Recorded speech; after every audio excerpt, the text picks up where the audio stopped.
يغيب عن هذه المباراة. يتقدم نواف الكليميش والآخر يبدأ أساسيا، لكن مراد باطن الآن يتقدم في هذه اللقطة، يلعب العرضية، التصويب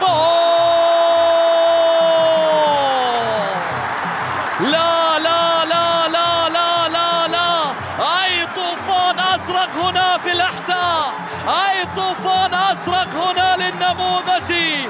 أنا الحسا وأنا النخيل، أنا العيون الجارية، أنا العيون الجارية، ما للهوى يا نموذجي بديل يا ابن الأسود الثارية. أي ضربة ثانية في 4 دقائق، في 4 دقائق. ماذا يحدث هنا في هذه المباراة؟ مراد باطلة أيضا على الصناعة في هذه الكرة، أي عرضية مثالية، الاستقبال بتصويبة قوية اهتزت من خلالها الشباك. سفيان بن دبكة يضيف الهدف الثاني لصالح النموذجي. سفيان بن دبكة